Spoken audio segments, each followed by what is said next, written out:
Alors si aujourd'hui je suis venu, donc c'est pour parler justement sur Kafka et Kafka Stream, donc comment mettre en place ce genre de plateforme en production. C'est pour essayer de récapituler certaines bonnes pratiques, des notions, des actions qu'on devrait mettre en place avant et pendant le développement.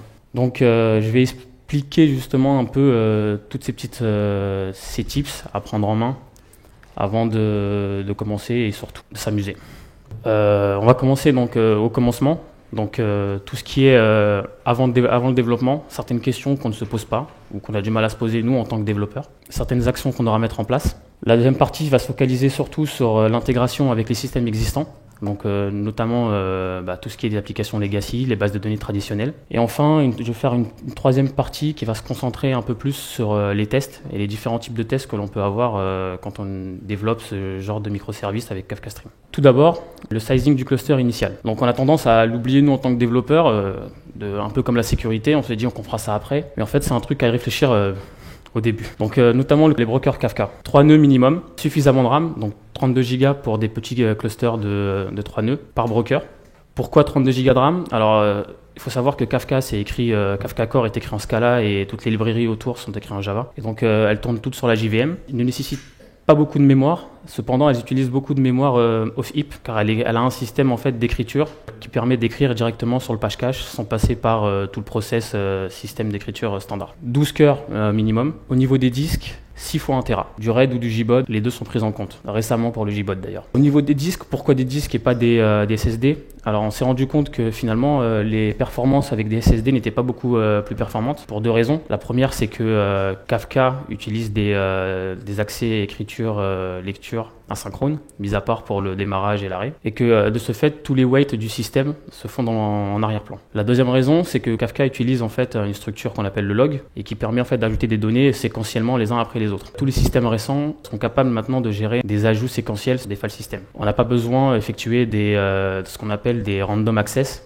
et pour chercher où se trouve la donnée pour lire ou écrire juste à la fin, ce qui pose problème sur les disques traditionnels. Avec les Kafka Brokers, à minima, on a besoin d'un cluster Zookeeper. Kafka utilise Zookeeper essentiellement pour tout ce qui est métadonnées, donc pour tout ce qui est configuration broker, topic et consumer group. Pour des petits clusters, donc on va plutôt prendre un cluster Zookeeper de 3. Donc on appelle plutôt un ensemble plutôt qu'un cluster avec Zookeeper. Ou alors 5 nœuds quand on commence à avoir plus de 7 brokers. Zookeeper utilise très peu de CPU et de RAM. Donc 8 Go de RAM si c'est toujours un petit cluster de 3 nœuds ou 5 nœuds, alors on utilise plutôt 32. Au niveau des disques, alors on peut utiliser des disques pour tout ce qui est stockage des états sur Zookeeper, mais il est essentiel d'utiliser des SSD pour tout ce qui est transactional log. Donc il faut savoir que Zookeeper, quand il va récupérer en fait des requêtes de Kafka, il va écrire ces requêtes dans ce qu'on appelle des transactional logs. Donc chacun des nœuds de Zookeeper va écrire cette requête et il faudra attendre que chacun des nœuds est terminé et écrire cette transaction pour que cette transaction soit validée et appliquée à l'état de Zookeeper. Et donc si on utilise des disques à ce niveau-là, le temps que l'ensemble Zookeeper puisse répondre et valider cet état, le temps de réponse à Kafka est vraiment diminué. Pour les applications Kafka Stream, donc j'ai mis ça dépend, parce que ça va dépendre justement de ce que je vais dire par la suite. Alors, les Kafka partitions. Alors je vais commencer déjà par définir une topic, elle est divisée en plusieurs partitions qui sont distribuées donc sur les différents brokers Kafka. Les partitions, c'est ce qui va nous permettre que Kafka soit scalable horizontalement, se fait grâce à la distribution de ces partitions sur les brokers. Donc tous les consommateurs, eux, pourront s'abonner justement à ces topics et pourront paralléliser ces traitements avec ce qu'on appelle des consommateurs groupes. Un consommateur s'enregistre sur un consommateur groupe, il va lire les mêmes topics que le groupe actuel et la lecture des partitions se distribuera sur tous les consommateurs qui appartiennent au même groupe. Donc ça permet effectivement de paralléliser les traitements, d'avoir un plus gros haut débit de lecture et de traitement par la suite. On a sizé maintenant le cluster.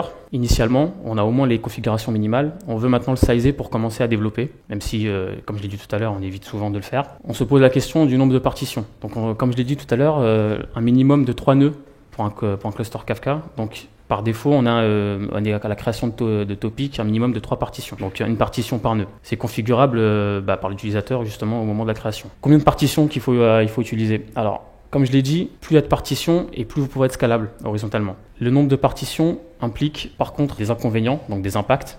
notamment du fait de réplicas. Donc Kafka utilise le système de réplica justement pour répliquer des partitions sur différents nœuds pour effectivement être toujours disponible. On se dit, bon bah alors c'est bon, ça marche. Pourquoi pas, donc je vais être scalable, je vais prévoir demain de pouvoir ajouter 5-6 consommateurs, 5-6 applications de Kafka Stream. Donc je mets 30, 40, 50, 100 partitions. Au moins je suis à l'aise et je suis tranquille. Bah non, le problème c'est que plus on a de partitions et plus on peut avoir des erreurs au niveau d'une erreur en fait sur un des brokers. Donc maintenant un des brokers tombe, toutes les partitions qui étaient sur ce broker tombent aussi. Il faut savoir que Kafka, pour écrire et pour lire, donc avec l'API client, consommateur et écrivain, ils vont lire sur une seule partition qu'on appelle la partition leader. Et donc à ce moment-là, si le broker tombe, toutes les partitions pour lesquelles ce broker avait été leader tombent aussi.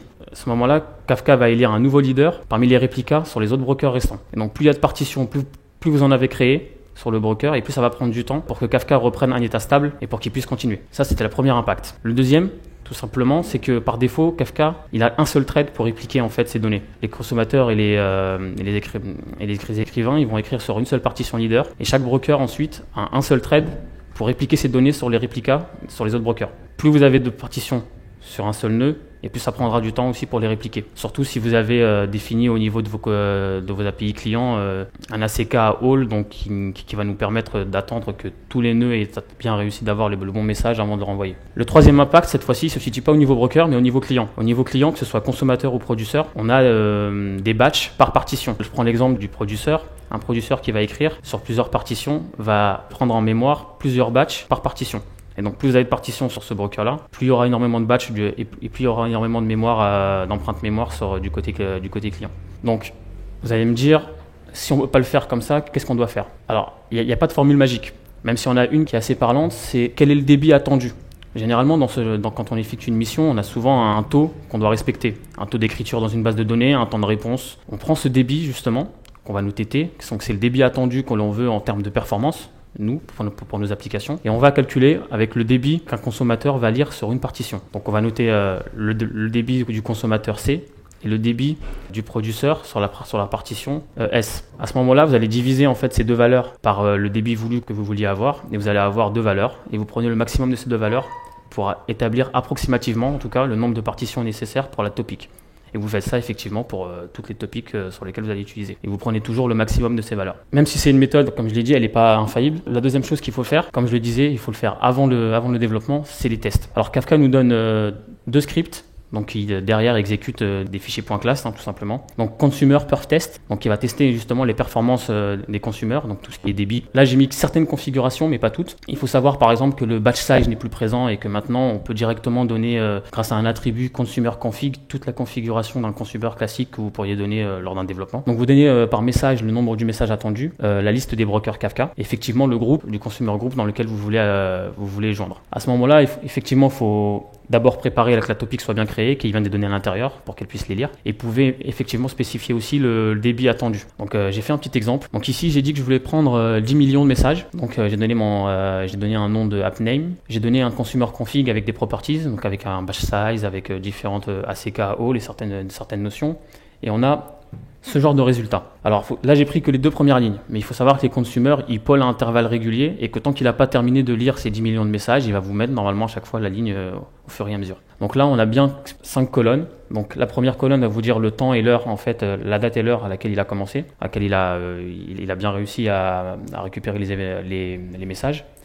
La deuxième colonne, c'est data consumed in megabytes, donc c'est le nombre de données qu'il a réussi à avoir en mégabytes. Le débit, toujours de la même façon, mégabytes par seconde. Et là, on a la même chose, c'est le total de messages en tant que nombre de messages et pas en tant que mégabytes. Donc là, il a récupéré 50 000 messages. Et là, on a aussi le débit moyen, donc sur le nombre de messages par seconde. On a ici 41 911. À la deuxième session, il a récupéré encore ici 50 000 messages. Donc c'est l'accumulation de tous les messages qu'il a lus. Et normalement, la dernière ligne devrait atteindre les 10 millions si tout s'est bien passé. Donc à partir de ces chiffres, on peut déjà voir si votre cluster il est oversizé ou pas assez. Si vous avez défini un débit que vous aviez besoin et que finalement vous voyez bien qu'il a du mal à arriver jusqu'aux 10 millions, Pour X ou Y raison, si vous voyez que par exemple entre l'heure et entre les deux pôles, on a 50 secondes, c'est qu'il y a un problème par exemple de communication entre les deux. De la même façon, on a aussi les tests au niveau produceur. Niveau produceur, alors j'ai effectué la petite commande aussi qui permet de créer une topic. Donc d'abord on crée la topic en expliquant le nombre de partitions. Très important aussi les adresses du cluster Zookeeper, le nombre de réplications de facteurs, donc le nombre de réplicas que vous voulez sur cette topic. Et enfin, vous lancez le test. Donc là aussi, vous pouvez donner,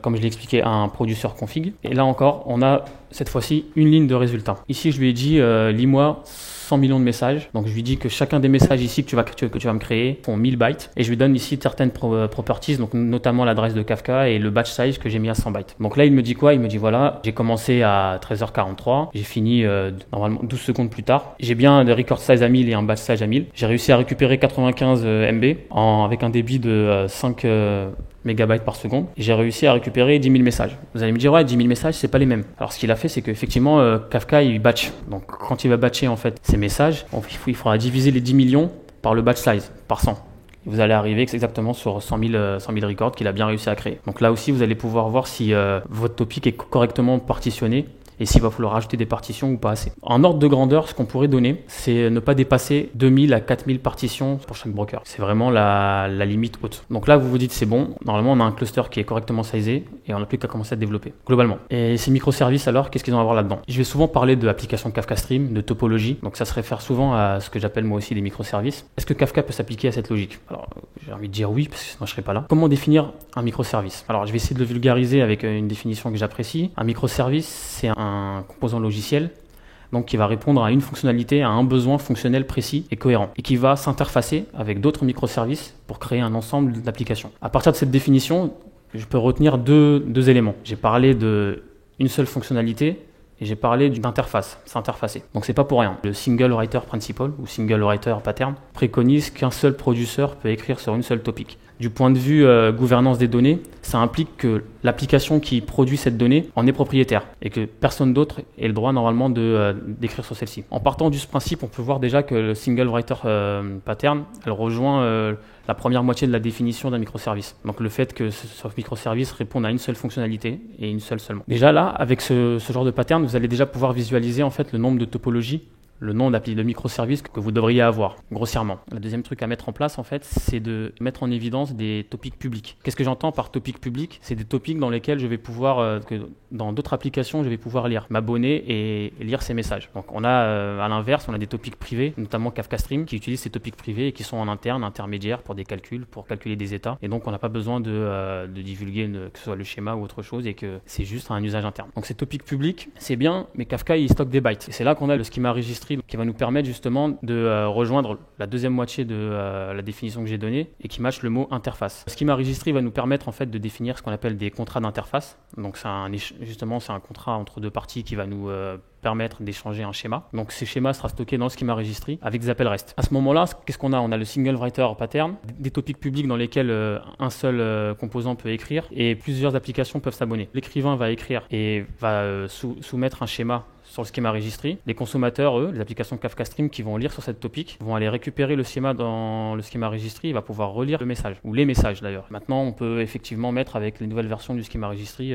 plusieurs schémas différents sur une seule topic. Là, vous allez me dire, maintenant c'est bon, je vois à peu près, j'arrive à designer un petit peu mes microservices, mes applications Kafka Stream qui vont se connecter entre elles de telle façon. Et j'ai marqué ici sur le slide exprès, le nombre d'applications peut augmenter. Alors, nous en tant que développeurs, ça nous arrive sûrement et souvent on s'imagine on arrive à un point où on remarque peut-être un défaut de conception ou peut-être une petite amélioration qu'on pourrait mettre en place. Et donc là, on se pose une question, on arrive sur un bout de code, donc un bout de code qui a été exécuté sur un microservice, et on se dit maintenant, tiens, je vais devoir faire la même chose ici. Alors, on a deux façons de faire. Soit on fait le mec tout dégueulasse et on copie-colle le code et on le colle de l'autre côté. Soit on est un peu plus intelligent et on se dit, je vais mutualiser cette partie du code, je vais la mettre dans une classe, dans une méthode et je la réutilise. Sauf que ça, c'est pas mal, mais ça casse un peu la philosophie microservice qui disait que chaque microservice microservices étaient découplés les uns des autres. Donc si on met cette partie du code, c'est qu'elle est forcément dans un module commun et qu'elles peuvent y accéder en fait les deux de la même manière. Et donc si ce bout de code évolue, les deux microservices évoluent et on a une liaison, un couplage fort. La bonne pratique à mettre en place en fait, c'est de prendre cette méthode, récupérer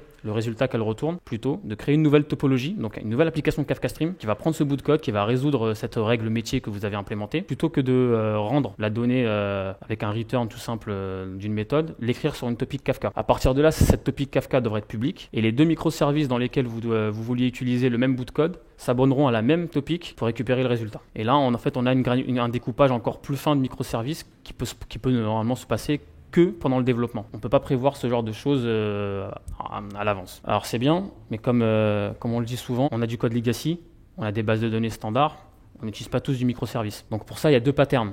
Alors deux, même s'ils se rejoignent, donc on a le Kafka Connect et tout ce qui est outil de Change Data Capture, CDC. Donc le Kafka Connect, c'est une librairie donc Java qui est écrite au-dessus de Kafka et qui utilise l'API Consumer et Producer pour fournir des connecteurs. Et de façon, pour fournir des connecteurs qui vont se connecter à différents systèmes. Donc ça peut être base de données, du Elasticsearch ou même autre. La particularité de Kafka Connect, c'est que de ce fait, on n'a plus besoin d'écrire de code. On a juste à écrire un fichier de configuration, nous donner la topic sur laquelle on veut lire ou écrire, le système source cible en fonction du type de connecteur que l'on veut et normalement ça marche comme out of the box. Le problème de Kafka Connect, c'est que on peut pooler en fait ces données de base de données car à des intervalles réguliers, il va aller pooler les données pour récupérer les changements. Et c'est là où les outils de Change Data Capture sont plus performants, c'est qu'ils vont lire en fait ce qu'on appelle les transactional logs, donc qu'on a à peu près dans toutes les bases de données, où on a en fait inscrit chacun des événements, chacune des modifications qui s'est passée sur cette base de données. Quand utiliser le Kafka Connect et quand utiliser le CDC. Alors pour des petits volumes de données, et notamment pour tout ce qui est base de données Postgre ou SQL, enfin tout ce qui est un peu open source, Kafka Connect se débrouille très bien. Le problème c'est que quand on se rend compte qu'avec un large volume de données dans des SI standards qu'on puisse avoir dans n'importe quelle mission, ça devient assez lourd de pooler à intervalles réguliers tous les changements qu'il y aurait pu avoir. Et on parle même pas du temps réel. Le Change Data Capture, lui, va s'abonner directement au transactional log et va récupérer les événements au fil de l'eau à chaque fois. Il faut savoir que le Change Data Capture peut utiliser les API Consumer et Producer pour effectivement écrire sur des topics, mais certains éditeurs de bases de données un peu comme Oracle ou DB2 ou ce genre de bases de données un peu propriétaires peuvent même fournir des connecteurs et se basent directement sur Kafka Connect. Donc c'est bien, on a nos microservices, on a nos topics avec nos événements bruts. On en fait quoi maintenant de ces événements? Et c'est là la partie qui est un peu intéressante. Comment on les lit? Donc on a une topic par table, donc c'est le pattern standard qu'on puisse avoir dans du Kafka Connect ou du CDC. Et on a normalement par défaut la clé du message qui se référence à la clé primaire de la table. Donc là on se dit on fait quoi? Instinctivement on pense à joiner tout simplement comme en SQL. Donc on se dit tiens on va tenter le coup, on join. Et c'est là où on voit en fait qu'il y a pas mal d'inconvénients. Alors on a quand même un avantage. Donc j'ai mis stateless entre guillemets car Kafka stocke quand même des états. Donc il a quand même un état en interne, mais il n'en a pas besoin d'un état supplémentaire. Dès que le flux arrive, il va essayer de joindre avec son état qui est présent et essayer de sortir justement de pusher le résultat de cette jointure. Par contre, on a trois problèmes importants. C'est l'ordre des événements. Alors Kafka arrive à gérer l'ordre des événements, mais dans ce cas-là, il faudra faire un type de jointure. Donc je voulais pas trop en parler en détail ici. Donc on a Kstreams et Ktable. Dès l'instant où on n'arrive pas à savoir quel événement va arriver avant l'autre, donc on va devoir joindre deux streams. On aura ce qu'on appelle des time windows. À partir de là, les time windows, on a un état supplémentaire qui est stocké donc sur Kafka Stream. C'est un problème. Si on utilise la deuxième jointure, donc Kstream avec une Ktable, donc on va joindre un flux qui arrive avec un état. Cet état n'est pas assuré d'être toujours synchronisé en fait avec la topic. Je vais prendre l'exemple qui arrive juste après d'ailleurs. Donc j'ai une topic brute donc d'événements CDC mapping, des profils.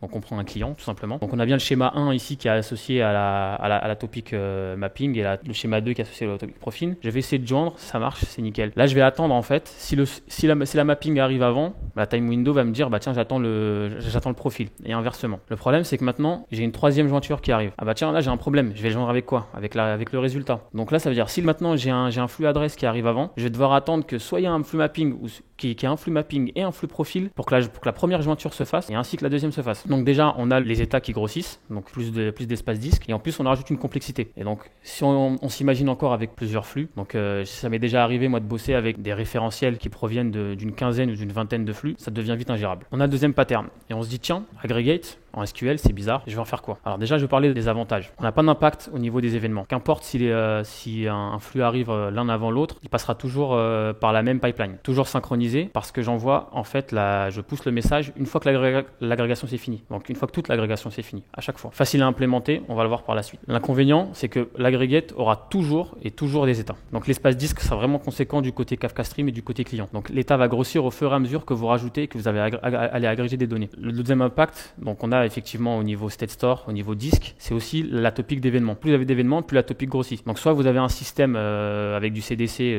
tant mieux, vous pouvez rejouer en fait un init de toutes vos tables et c'est tant mieux. Soit vous ne pouvez pas le faire le cas et dans ce cas-là, vous devez setter en fait la rétention de cette topic de manière indéfinie et donc il n'y ait jamais de purge. On va reprendre le même exemple. Donc là, on prend le row mapping. Donc ici, je l'envoie exprès donc sur une topic pivot, à savoir qu'avec l'API de Kafka Stream, on n'est pas obligé de le faire. Ça reste intéressant de mettre une topic publique à ce niveau-là, au cas où d'autres applications pourraient pousser des informations qui sont liées au même concept. Donc là, c'est des concepts clients. Ça arrive assez souvent que des grosses sociétés ont plusieurs BU qui travaillent sur les mêmes concepts et qui doivent agréger en fait ce genre de données. Donc on a la row mapping qui arrive. Donc je pousse sur le message en fait sur la topic pivot. Ce message maintenant a ce schéma là qu'il a récupéré grâce sur le schema registry. On voit bien que le champ profil et adresse sont à nul. Et donc que seuls les attributs renseignés en fait qui proviennent de mapping ont été bien setés. J'effectue une agrégation et je pousse ça sur la topic que j'ai appelée Customer Event. Donc on voit bien que tout est nul derrière. Le deuxième événement arrive, il effectuera la même chose. Il a un schéma d'origine qui est complètement différent. Donc ici je vais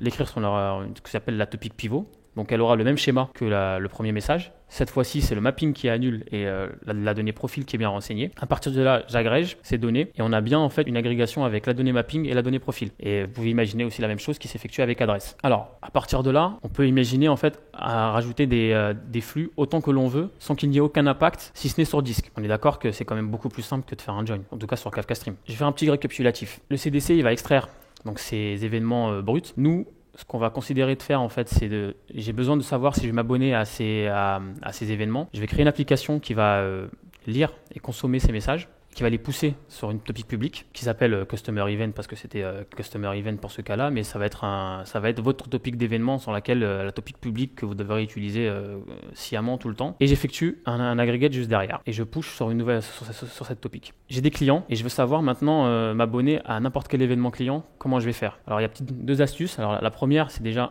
de regarder en fait les tables qui ont comme clé étrangère cet ID client. Car si elle a cet ID client, c'est que forcément à un moment on a dû en SQL faire des joins pour récupérer les clients qui vont avec. Et donc, on aimerait bien avoir un référentiel client qui s'abonne à toutes les notions en fait qui existent sur la base de données source. Le deuxième tip que je donne, c'est à partir de maintenant qu'on a cette topic d'événements, avec tous les événements clients, j'ai envie de savoir quelles sont les applications qui vont vouloir s'abonner à cette topic. Donc, toutes celles qui ont envie d'être abonnées à un événement client. J'ai juste à m'abonner à cette topic et enchaîner tout de suite après par un filter. Vous vous dites pourquoi? Dans l'exemple précédent, ici, je me dis tiens, ça c'est agrégé, c'est bien, on l'a poussé dans cet événement, mais derrière, moi, j'ai mon application qui s'abonne à mes événements clients, et là, mes adresses, elles sont nulles. Et moi, dans ma user story, on m'a dit que les adresses n'avaient pas le droit d'être nulles. Donc, juste après, moi, ce que je fais, c'est que je fais un filter, et justement, je filtre sur tous les éléments qui doivent être obligatoires selon ma règle de gestion qu'on m'a définie. Donc ici, si juste après dans mon application Kafka Stream, j'ai absolument besoin d'avoir les adresses, alors je filtre et je regarde si l'adresse est égale à nulle. Et donc, je filtre à ce moment-là pour ne plus propager cette donnée. Dès l'instant où où l'adresse arrivera, la donnée va être repoussée sur cette topic et cette fois-ci, elle passera le filtre et vous pourrez vous la gérer. De cette façon, on a aussi un bon découplage dans le sens où une autre application dans une autre BU qui n'a pas besoin de savoir que ces adresses soient nulles ou pas, elle puisse tout simplement lire les messages qui passent les uns après les autres et que les règles sont découplées en fait au niveau consommateur et non plus au niveau écrivain. Alors là, je vais enchaîner sur une partie donc j'ai appelé microservice test. Elle pourrait faire l'objet en fait d'un seul talk à elle toute seule parce que c'est un sujet qui est un peu gros. Donc j'ai essayé de rassembler en fait certaines notions qui à mon sens sont plutôt importantes. Donc nous en tant que développeurs, normalement les tests unitaires ça va, on arrive à gérer. Alors les tests d'intégration, c'est quoi un test unitaire déjà? Donc normalement je dois checker de l'output en fonction d'un input. C'est tout ce que je dois faire. Donc si on reprend la définition de ce que j'avais donné tout à l'heure de microservice, ça répond à une seule fonctionnalité. Et donc un test unitaire, normalement je suis censé tester une seule fonctionnalité. Et donc je peux, comme ça en théorie, tester mon application Kafka Stream, mon microservice avec un test unitaire. Donc tu ne donnes pas de configuration, on check. Donc la donnée en input, donc là pour Kafka Stream, la donnée que s'attend à trouver l'application en entrée, ce qu'elle va lire, et la donnée qu'elle va écrire. Et c'est tout. Dans les différentes missions que j'ai pu voir, c'est plutôt l'inverse qui se faisait en fait. On effectuait des tests d'intégration afin de checker l'output et l'input. Il faut savoir que Kafka nous donne une classe utilitaire, donc, que j'ai notée ici, Process Topology Driver, qui ne va pas, elle, setup, bootstrapper un broker Kafka, un broker Zookeeper et lancer après sa batterie de test. Elle va juste regarder en fait l'enchaînement des opérations que vous avez pu faire dans votre topologie, dans votre application Kafka Stream, regarder les différentes informations, donc aggregate, filter, join, et regarder l'output en fonction de la donnée input que vous avez reçue. Et c'est tout. Donc déjà, des tests ultra rapides. Et vous pouvez comme ça migrer. Ça m'est déjà arrivé de migrer des tests qui étaient des tests d'intégration initialement et qui prenaient peut-être 10 minutes à s'exécuter à 10 secondes. De la même manière, quand on utilise cette classe, il faut utiliser aussi la librairie Confluent de test qui nous donne en fait ce qu'on appelle un mock schema registry. Donc d'ailleurs ce qui est plutôt un mock schema registry client, car en fait c'est un client qui va se connecter au schema registry et qui va stocker justement les schémas en local. Alors il faut wrapper ce schema registry car pour l'instant et par défaut il n'est pas thread safe. Donc Kafka Stream, quand il va désérialiser ces données sur ces topics, il va instancier un schema registry client qui garde lui en cache certains schémas. Et donc comme il n'est pas thread safe, à chaque fois qu'il va essayer de désérialiser un message sur une topic, il va en instancier un nouveau. À savoir que la librairie de test est en train d'évoluer normalement dans la prochaine version de Kafka 1.1 et qu'il devrait ne plus avoir ce problème. Alors, c'est bien, je vous ai parlé de tests unitaires, c'est un peu chiant. Nous aussi, on est développeurs. Maintenant, les tests d'intégration. Alors ça, généralement, on arrive généralement à les faire. Qu'est-ce qu'on veut faire? On veut setter l'environnement. Donc, comme je l'ai dit, le broker Kafka, Zookeeper, on prend un nœud chacun pour avoir une configuration minimale. Ça va prendre du temps pour s'exécuter. Et dans ce cas-là, on va pouvoir déjà regarder comment les microservices, comment les applications Kafka Stream vont communiquer entre eux. Là aussi, on a une librairie donnée par la librairie Kafka et une par Confluent. Donc la première, c'est Embedded Kafka Cluster. Donc à l'intérieur, on a bien un ensemble Zookeeper et un cluster Kafka que vous pouvez d'ailleurs configurer pour le nombre de brokers. Alors par défaut, effectivement, dans une règle unit, on va plutôt mettre un seul broker et un seul nœud Zookeeper. De la même façon, Confluent, la librairie de test de Confluent nous donne en fait ce qu'on appelle la classe REST App, qui est en fait un wrapper tout simplement sur un schema registry intégré. Donc de cette façon, on pourra effectuer des tests d'intégration quasiment comme en production. Et là, c'est bien, c'est chouette. On a nos tests d'intégration, on a nos tests unitaires, on se dit que c'est bon, c'est fini, les microservices, ils s'emboîtent ensemble, c'est parfait. Ah mais non. Et ça j'ai pu le voir récemment. Donc on a une topologie qui s'attend à recevoir un input et va écrire des outputs. Et j'ai la topologie qui vient juste après, qui va lire sur cette topic publique, mais qui s'attend à avoir un autre schéma. Les tests passent, unitaires, tests d'intégration, tout passe, mais lorsqu'on va lancer ça en production, boum, ça casse. Et normalement, dans tous les outils distribués de nos jours, on a tendance à oublier en fait ce que moi j'appelle les tests système distribués. C'est tous les tests en fait qui servent à justement à instancier en fait un cluster, donc sur un ensemble de VM ou sur des cloud providers comme AWS ou Google Cloud, et à la volée lancer plusieurs scénarios déjà préétablis. Généralement, ce genre de scénario implique d'avoir une configuration de production. Ces tests, ils sont faits justement pour détecter les bugs. C'est à ce niveau-là qu'on va avoir les bugs. Maintenant, avec les nouveaux outils d'intégration continue et d'intégration de déploiement, on peut même automatiser ces scénarios. Donc, à la fin de chaque release, si vous êtes en agile, à la fin de chaque sprint, vous pouvez même mettre en prod, normalement automatiquement. Toutes ces batteries de tests devront passer avant d'être déployées. Et ces tests, normalement, impliquent un vrai cluster Kafka avec le vrai nombre de nœuds qu'on pourrait avoir en prod, ainsi que le vrai nombre de nœuds de Zookeeper. Et là aussi, Confluent nous produit encore un outil, un framework qui s'appelle Ducktape, donc qui cette fois-ci est écrit en Python. Cet outil, qu'est-ce qu'il va faire? En fait, il va nous faire des tests de performance, ainsi que des tests qui va exécuter des scénarios en fait sur des systèmes. Il faut savoir que Ducktape n'est pas couplé à Kafka et qui peut être utilisé sur n'importe quel outil système distribué. Son but, c'est juste de tirer en fait des services et de tester ces scénarios sur ces services-là. Donc qu'importe, comme je disais, si le provider c'est des VM, des Docker ou du Vagrant ou même du Kubernetes, il n'y a pas de problème.